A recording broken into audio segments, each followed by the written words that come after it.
किसको बोलते हैं quantitative studies?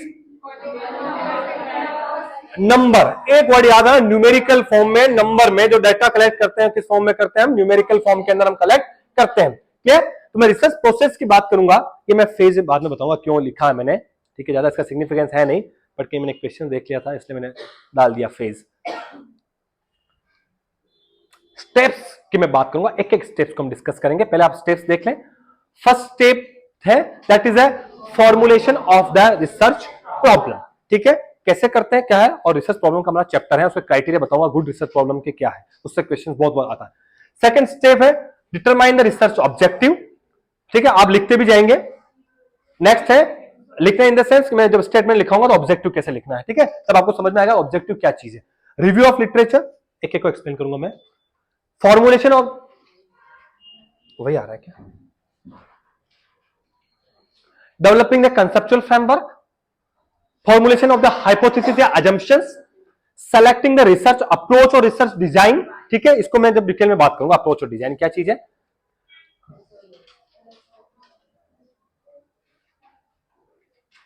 Specifying the population, developing tools for data collection, establishing ethical consideration.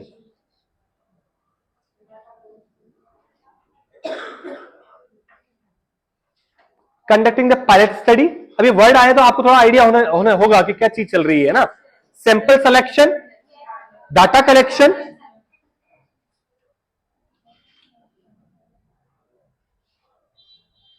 Preparing data for analysis, उसको analysis करके क्या है इंटरप्रिटेशन, वर्ड में बताऊंगा अभी आपको। इंटरप्रिटेशंस लोग एक ही समझते हैं इन सब चीजों को। ठीक है, इनमें डिफरेंस बताऊंगा मैं आपको ना। Then disseminating the research finding, अभी बात करेंगे एक एक को डिस्कस कर रहा हूं अभी। Formulation of the research problem, clear? पहली चीज आपसे डिस्कस कर रहा हूं, पहला स्टेप है क्वांटिटेटिव स्टडीज हम करना चाह रहे हैं। ठीक है, क्वांटिटेटिव बात, क्वालिटेटिव को भी भूल जाना आप, ज्यादा उस पर फोकस मत करना। क्वांटिटेटिव है न्यूमेरिकल फॉर्म के अंदर। ठीक है, हमने जो एक स्टेटमेंट लिखा था कि हम क्या करना चाह रहे हैं, इफेक्टिवनेस चेक करना चाह रहे हैं लेसन प्लान की। इफेक्टिवनेस चेक कर रहे हैं लेसन प्लान की। ठीक है, किसके ऊपर?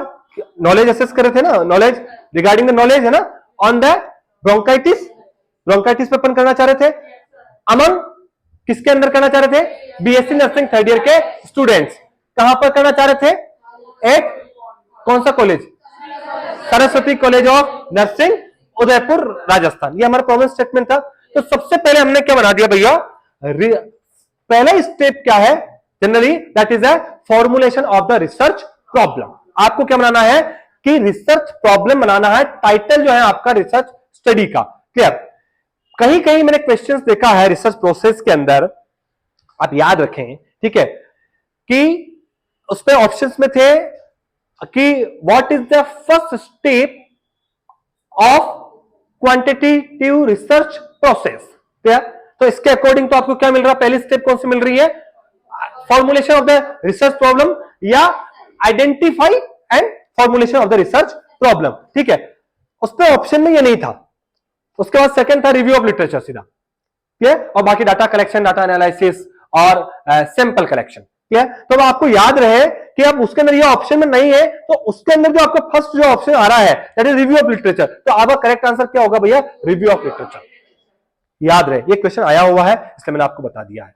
ठीक है, मैंने देखा था कल इसको। क्लियर? कि इसलिए हमेशा आपका जो सवाल, मैं फिर कह रहा हूं, आपका जो आंसर करने का तरीका है, बहुत सारा डेटा जो होता है वो कहीं ना कहीं थोड़ा सा मैनिपुलेटेड होता है एग्जाम में। आप कहें कि नहीं नहीं मैंने तो यही पढ़ा है। क्लियर? सपोज मैं एग्जांपल देता हूं, आपने साइकेट्री अगर पढ़ी हो पहले ना, आप लोग पढ़ चुके हैं, रिसर्च भी आप लोग पढ़ चुके हैं शायद, है ना, रिसर्च भी पढ़ चुके हैं। क्या तो जिसे आपने आर श्रीवानी की बुक का अगर डेटा लिया हो सपोज, तो आपने लिथियम का लेवल देखा होगा ब्लड के अंदर, लिथियम का लेवल। ठीक है, तो उसके अंदर जनरली दे रखा है, प्रोफाइल एक्सिस लेवल की बात करें तो 0.6 से 1.2 मिली इक्विवेलेंट पर लीटर। क्लियर?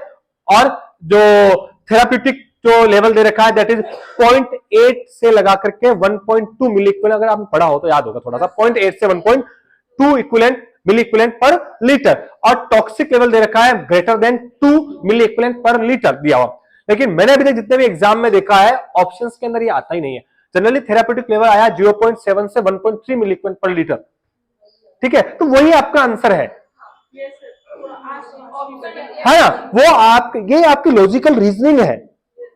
हर पढ़ने वाला आदमी सेलेक्ट नहीं होता, तुक्का भी नहीं, इंटेलेक्चुअल प्रोसेस। तुक्का होता था फिर आप 0.6 वाला मार देते, 2 वाला मार देते, ठीक है, दैट इज इंटेलेक्चुअल प्रोसेस। फिर मैंने कहा था आपको कि जब भी आप एग्जाम देने जाते हैं कि आपको 30 से 40 क्वेश्चन ही आते हैं, ठीक है, आप जैसे वेरिएबल्स पढ़ चुके हैं, पर हो सकता है ऐसा क्वेश्चन आ जाए तो आप उसको समझ नहीं पाए वेरिएबल्स को, लेकिन आपने जब सब वेरिएबल पढ़े तो आप ट्राई करके उसको इंप्लीमेंट कर सकते हैं। क्लियर? बाकी आप 100 में से 100 क्वेश्चन किसी को नहीं आते भैया, कोई तुर्रम खा नहीं है इतना, ठीक है ना, कोई नहीं होता है, ठीक है। और क्या मेरिट लिस्ट क्या है, 60% जाती है ना, 60, 55 भी गई है, 50 भी गई है, 52 भी गई है ना, इतनी जाती है, तो 60 नंबर तो 100 में से 60 ही ला रहा है ना, वो 200 में से 140 नंबर ही आए ना, अगर 60% गई तो मतलब 200 में से 140 लाया ना, ठीक है। सपोज उसने 150 अटेम्प्ट किए होंगे, जितने भी अटेम्प्ट किए, मैं उसकी बात नहीं कर रहा हूं, क्लियर। तो सारे क्वेश्चन के आंसर तो किसी को नहीं आते, ये तो 200 में से 200 नंबर आएंगे, आज तक किसी के नहीं आए ना, क्लियर है ना। तो वही बात कर रहा हूं मैं आपको, ठीक है। आप रिसर्च पढ़ रहे हैं, हो सकता है 10 क्वेश्चन आए, आप उसको 8 भी सोल्व कर पाए तो इट्स मच बेटर, क्लियर। लेकिन थोड़ा पढ़ेंगे तो 8 कर पाएंगे, नहीं तो 2 या 1 ही कर पाएंगे, क्लियर।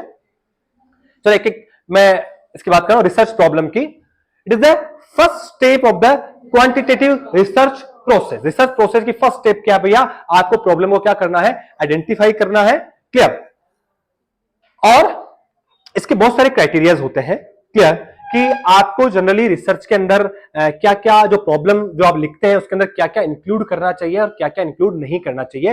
वो जब मैं रिसर्च प्रॉब्लम का पहला चैप्टर है, जब ये प्रोसेस खत्म हो जाएगी, फर्स्ट चैप्टर हम स्टार्ट करेंगे रिसर्च प्रॉब्लम, शॉर्ट शॉर्ट में डिस्कस करते चलेंगे, सैंपलिंग, रिसर्च डिजाइन, और धीरे धीरे आपकी रिसर्च खत्म हो जाएगी, क्लियर। तो जो रिसर्च प्रॉब्लम है तो मैं उसके क्राइटेरिया बताऊंगा कि what are the criteria of the good research problem, clear. But मैं एक बेसिक चीज बता रहा हूं आपको जनरली कि रिसर्च प्रॉब्लम के अंदर आप क्या क्या चीजें इंक्लूड कर सकते हैं, क्लियर।